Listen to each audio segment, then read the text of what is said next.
Hola, ¿qué tal? ¿Cómo estás? Y bienvenido a Alex G Design. Mi nombre es Aaron Alexander y te doy la bienvenida a este video donde aprenderás 5 cosas que quizá no sabías de CSS. Además, te recuerdo que si quieres convertirte en un experto o en un maestro de CSS, tienes mi curso que te lleva desde cero hasta avanzado. En este curso aprenderás y dominarás CSS desde las bases hasta lo más avanzado. Bueno, sin nada más que decir, ahora sí vamos a comenzar con este video. No olvides suscribirte, darle like y comentar. Ahora sí, ¡empezamos!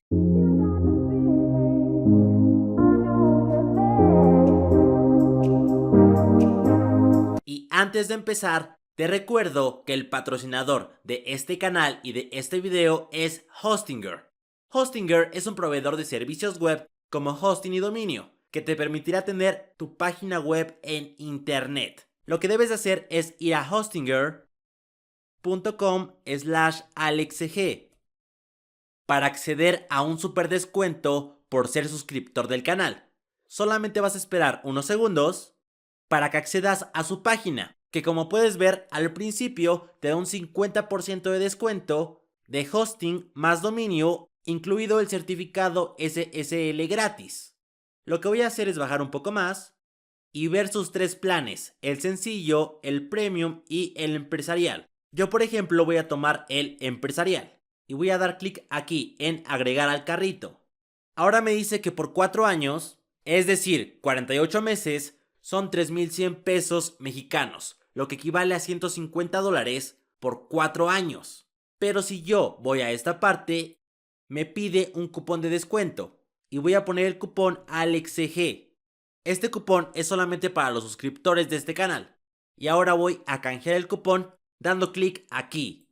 Vamos a esperar unos segundos para ver la magia. ¿Lo observas? Además del super descuento, me acaba de agregar otro descuento de más de $10. Y esto en un plan de 4 años. Además de que es el plan empresarial, es decir, el plan más completo. Así que ya sabes, si quieres tener tu página en internet, Hostinger es tu mejor opción. Ahora sí, seguimos con el tutorial. Bueno, ahora sí, vamos a descubrir los trucos que CSS tiene para nosotros. Y para esto tengo una carpeta que se llama Trucos CSS, la cual yo te dejaré en un repositorio para que descargues todos los archivos. Tenemos un archivo base que se llama Normalize. Este archivo de Normalize lo vas a descargar directamente del repositorio o de la página de Normalize, que es esta. Bueno, aquí solamente agregué un import donde ponemos todas las fuentes, o la única fuente que en este caso es Roboto, además de resetear el margin, el padding y poner un box sizing border box para todos los elementos, y también para los subelementos after y before. Bueno, empecemos con el primer documento y veamos el primer truco, pero antes voy a dividir la pantalla de Visual Studio Code y del navegador. Ahora sí, estamos listos para ver el primer truco. ¿Y de qué consta el primer truco? Bueno, el primer truco es acerca del Z-index. Si tú ya tienes tiempo trabajando con CSS, quizá anteriormente hayas usado un Z-index. Y sabes que para desbloquear la propiedad Z-index debes de poner un position, ya sea relative, absolute o fixed. Bueno, pues actualmente ya no es así, ya que hay otras propiedades que desbloquean el Z-index, y te lo voy a mostrar a continuación. Y para aprender un poco más, yo he abierto los archivos del primer truco o de la carpeta del primer truco, en la cual es un index.html y un estilos.css. Bueno, en el index.html tengo un div con la clase container. Este div tiene dos elementos, el item 1 y el item 2, que a su vez tienen una clase idéntica, la cual es la clase item. Bueno, si te das cuenta, aquí está el resultado en el navegador. Voy a pasar al CSS para que puedas copiar un poco el código, ya que no te lo voy a explicar porque no es el sentido de la clase, sino ver los trucos acerca del Z-index. Si te das cuenta, el item 2 está más pegado al item 1, que si lo puedes observar, lo cubre un poco. Pero si yo pusiera, por ejemplo, un margin left al item 2 de 80 píxeles, lo cubre ahora 80 píxeles. Y sabemos que si no hay un Z-index, los elementos se van cubriendo conforme vaya uno estando abajo del otro. Es decir, este elemento va a cubrir a este elemento. ¿Por qué? Porque se crea después en el documento. Ahora, te voy a decir que no todos los elementos necesitan un position para desbloquear un Z-index. Los primeros elementos que desbloquean un Z-index sin tener un position son los elementos que son hijos de un elemento flex, es decir, los flex items. Si yo a container le pusiera un display flex, aparentemente no hay ningún cambio, porque los elementos tenían un display inline block. Por eso se ponían uno al lado del otro.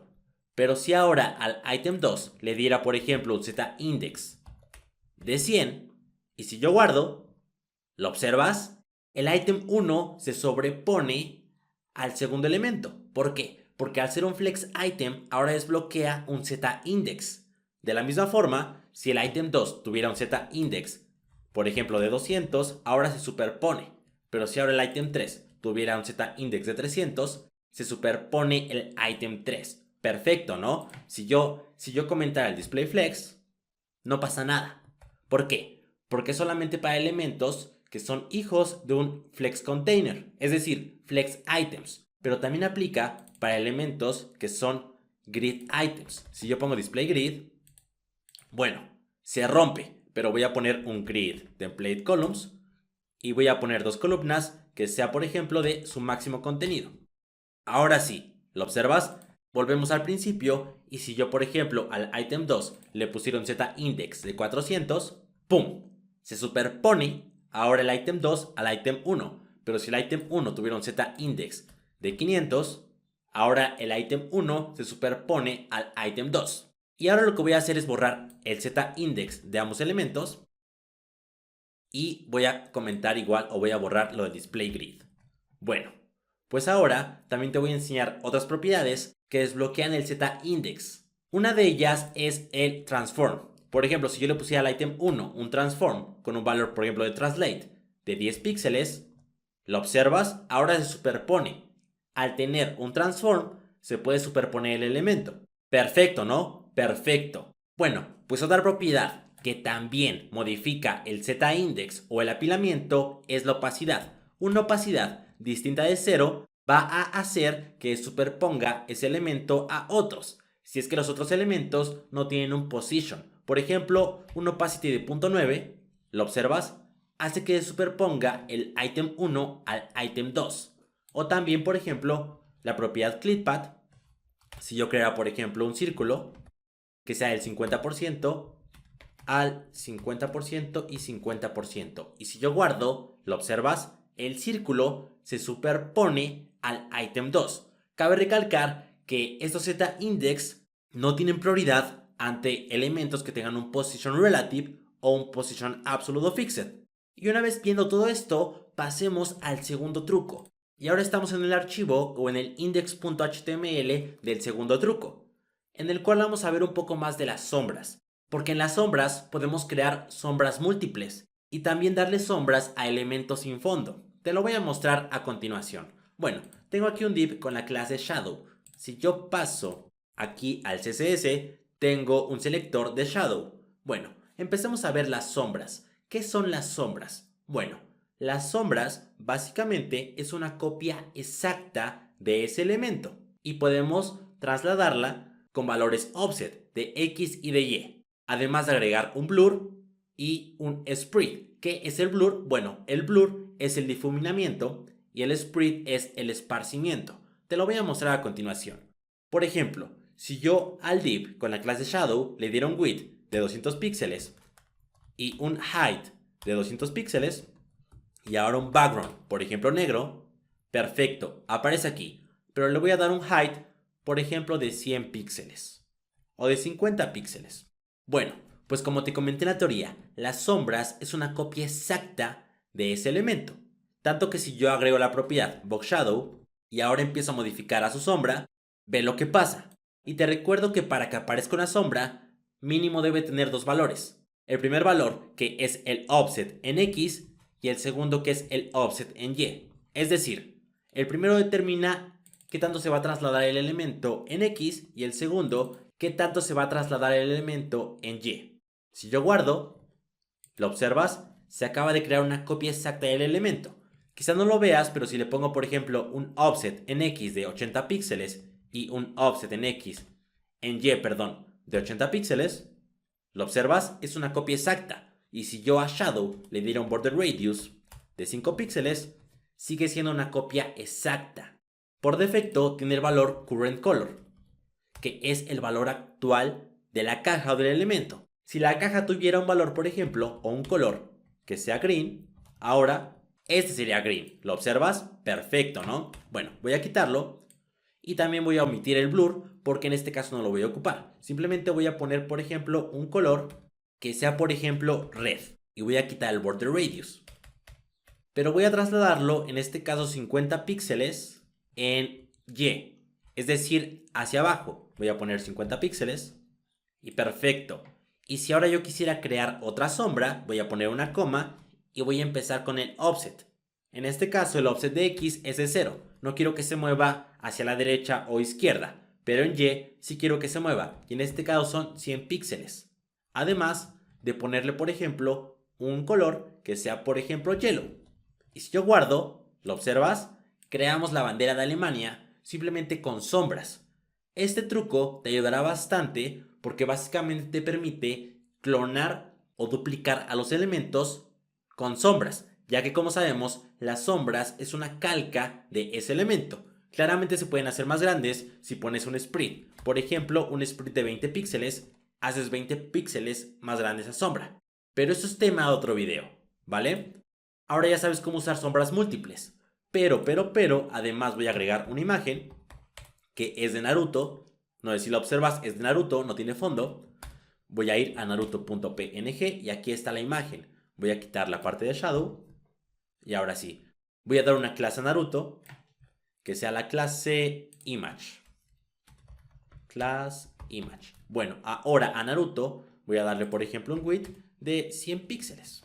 No, mejor no tampoco. ¿Qué tal? 300 píxeles. Bueno, pues a esta imagen, si yo le diera, por ejemplo, un box shadow de 3 píxeles en X, 3 píxeles en Y un color gold, no es si lo observas, me pone un marco cuadrado. Pero Naruto no es cuadrado, es la silueta de una persona. Entonces, para darle sombras a la silueta de una persona o de una imagen que tiene transparencia, vamos a usar la propiedad Drop Shadow. Primero voy a poner filter, ya que Drop Shadow es un filtro, y ahora sí, me aparece aquí, Drop Shadow. El primer valor es el de las X, el segundo el de las Y, el tercero el blur y el cuarto simplemente es el color, que por defecto es el current color. Bueno, empecemos. Primero, quiero darle 3 píxeles en X, 3 píxeles en y simplemente un color gold. ¿Lo observas? Aquí se puede observar. Si yo pusiera, por ejemplo, 10 píxeles en X y 10 píxeles en Y, podemos observar que es la misma teoría. Es la calca o es la copia de la imagen, pero con su transparencia. Si yo le pusiera, por ejemplo, 100 píxeles en X y 100 píxeles en Y, lo observas, es la copia de Naruto. Pero si además yo le agrego un blur, por ejemplo, de 30 píxeles, lo observas, el blur hace que se difumine. Entonces voy a poner esto en 10 píxeles en X y 10 píxeles en Y, con un blur de unos 5 píxeles. Y ahora sí, se ve un poco más genial, pero ¿qué tal un blur de 30 píxeles? Perfecto, ¿no? Perfecto. Naruto se ve genial. Ahora pasemos al tercer truco. ¿Y de qué trata el tercer truco? Bueno, trata de Position Fixed. Y por teoría, quizá tú sepas que Position Fixed se posiciona inmediatamente al navegador. Es decir, todo lo visible del navegador va a hacer su referencia para posicionarse, es decir, el viewport. Pues no siempre es así, y te lo voy a mostrar a continuación. Aquí tengo una sección con la clase main.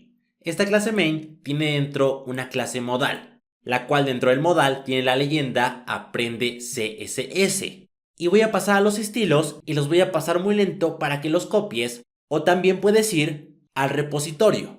Bueno, voy a pasar a la clase modal, que básicamente será el modal. Y una vez que tú veas el código, sabrás que ya está hecho el modal. Si yo pongo, por ejemplo, el background a un background totalmente negro, lo observas, solamente se ve el fondo negro. Y es porque esto ya está posicionado con Fixed. Si yo quitara, por ejemplo, el background, podrás ver que de fondo está un cuadrado azul. que es la sección main, la cual tiene un background slate blue. Pero actualmente está el modal, que si ya ponemos el background, lo observas, se superpone a todo. Pero position fixed no siempre se referencia o se posiciona en base al viewport, sino también a su padre que tenga un transform. En este caso main es su padre. Si yo a main le diera, por ejemplo, un transform con un translate de 2 píxeles y guardo, ¿lo observas? Es magia. Se acaba de posicionar el elemento a su padre, a pesar de tener un position fixed. ¿Lo observas? Aquí está. Position fixed con un top de 0 y un left de 0. Y un width del 100% y un height del 100%. Si pusieron height del 50%, ¿lo observas? Está posicionado en base a su padre. Y eso solamente pasa si el padre tiene un transform con un valor como un translate, scale u otros que tiene transform. Y ahora pasaremos al cuarto truco, el cual es sobre grid. Y para esto voy a incrementar un poco el navegador y también Visual Studio Code. Pasaremos al cuarto truco, que es sobre CSS Grid, y veamos un poco los estilos y también el index.html. Bueno, primero en el index.html tenemos una sección que tiene una clase, la clase grid, y dentro tenemos 4 elementos, que es el header, el main, el aside y el footer. Si yo paso a los estilos, voy a bajar poco a poco para que lo puedas observar. Perfecto, ¿ya lo observaste? No hay nada fuera de lo común. Simplemente he puesto un display grid y he puesto un height del 100 viewport height. Y esto lo que hace es que ocupen el 100% el navegador. Bueno, pues ahora vamos a crear la grid. Y esto lo haremos con grid template columns y con grid template rows. Tenemos 4 elementos, entonces lo que voy a hacer será crear 3 columnas por 3 filas, me parece correcto. Y para eso voy a crear 3 columnas de una fracción y también 3 filas de una fracción. Y quizá te preguntes, oye Jordan, ¿por qué no usaste repeat? Bueno, no usé repeat porque de esta manera yo puedo crear líneas entre las columnas y las filas. Recordemos que una fila o una columna está basada en 2 líneas, la línea inicial y la línea final, tanto en filas como en columnas. Y las líneas se pueden definir en grid entre corchetes. Y yo te recomiendo ponerle un sufijo de start y de end a cada línea, porque con esto podemos tener un gran truco, que es tener grid áreas implícitas, es decir, grid áreas que se creen automáticamente. Por ejemplo, yo quiero que a partir de la primera columna tenga la línea que se llame header start. Esto indicará que empezará o que la línea estará en la primera línea de la primera columna y que esta línea termine exactamente cuando acabe la última columna. Y le voy a poner header end. Pero también puedo agregar otro nombre a las líneas. Por ejemplo, yo quiero que a partir de la segunda columna, iniciando la tercera columna, tengamos otro nombre de línea. Por ejemplo, sidebar start. Y que termine donde acaba header end, es decir aquí, sidebar end.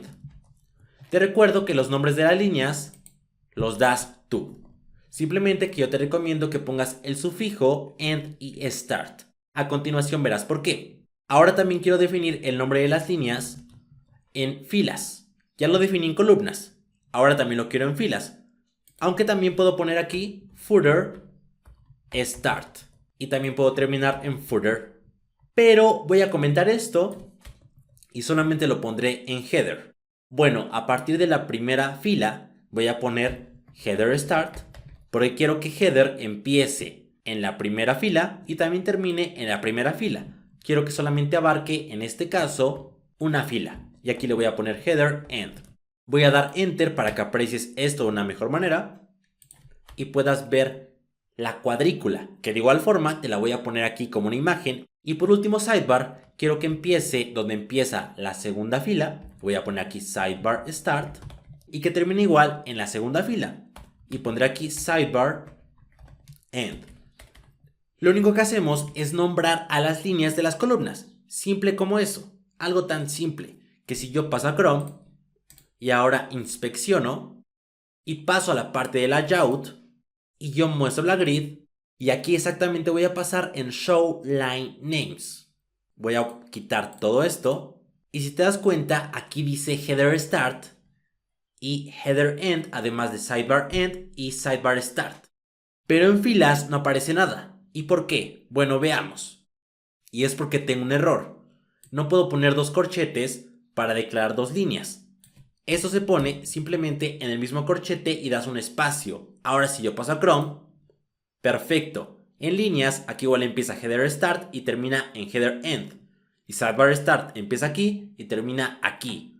Ahora, si yo pasara, por ejemplo, a Header y le pusiera un Grid Area y pusiera el área Header y guardo y paso a Chrome, lo observas, ocupa todo. ¿Y por qué pasa esto? Bueno, porque al nombrar en líneas donde empieza Header y donde termina, tanto en filas y en columnas, creamos un área implícita, es decir, un área automáticamente. Y lo mismo para Sidebar. Por ejemplo, si a Side le diera un Grid Area y le pusiera Sidebar y guardo y paso a Chrome, lo observas, lo pone aquí. Y si yo voy a donde declaré las columnas y las líneas, y ahora quisiera que Sidebar Start empezara donde acaba o donde empieza la segunda columna, y ahora guardo y paso a Chrome, lo observas, ahora a Side ocupa dos columnas. ¿Y esto por qué? Bueno, se le llama áreas implícitas o áreas que se crean automáticamente a través de líneas.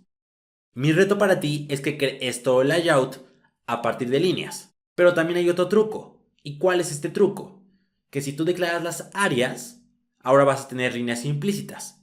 Pero esto lo tendremos para otro capítulo si es que lo quieres. Además, si quieres dominar CSS Grid, tienes mi curso de CSS desde cero hasta avanzado, donde tenemos más de 2 horas del curso de Grid, porque lo tomamos muy a profundidad. Bueno, pasemos al quinto truco, que es cómo recortar un elemento en el HTML a un elemento SVG. Te lo voy a mostrar a continuación. Mira, podemos ver lo que tenemos en el navegador. Es una simple imagen que la centré con Flexbox. De hecho, en el HTML tengo un header con la clase Hero y dentro un div con la clase Main. Si paso a los estilos, vas a poder observar que al final la clase main tiene una imagen que tiene un width definido y un height definido. Y te preguntarás, ¿por qué tengo estas medidas? Bueno, las tengo porque yo hice un elemento SVG en Figma, el cual tiene un width de 616 píxeles y un height de 273 píxeles. Voy a copiar este SVG y lo pegaré aquí en el index.html. Y si paso a Chrome, aquí está el archivo SVG. Este archivo es básicamente el de mi nombre, Jordan Alexander. Y si te das cuenta, aquí está el width y el height, ¿ok? Bueno, lo que haremos es usar ClipPad para que esta imagen se recorte para que solamente muestre mi nombre. ¿Y cómo lo haremos? Bueno, en primera voy a borrar todo lo que es el pad. Si observas, el SVG tiene esto que se llama pad. Bueno, usando multicursores, lo que voy a hacer es que los voy a seleccionar y los voy a cortar. Y después de borrarlos, voy a poner una etiqueta que se llame ClipPad. Y el pad lo voy a pegar aquí, exactamente aquí. Voy a usar multicursores para que, bueno, para alinear un poco más los pads. Ahora, si yo paso a Chrome, desaparece mi elemento SVG. Bueno, a la etiqueta ClipPad voy a ponerle, por ejemplo, un ID que sea máscara. Básicamente pondremos una máscara en nuestro HTML. Ahora voy a borrar todo esto para que no cree código innecesario, que son saltos de línea solamente. Y ahora pasaré al HTML. ¿Lo observas? No hay nada. Bueno, pues si regreso al CSS, a los estilos y ahora a la etiqueta main, que es el elemento que tiene la imagen, le voy a dar el valor clipad y le voy a poner una URL. En esta URL voy a poner un hash para referenciar al ID, que recordemos que el ID se llama a través de un hash. Y bueno, voy a poner el nombre máscara.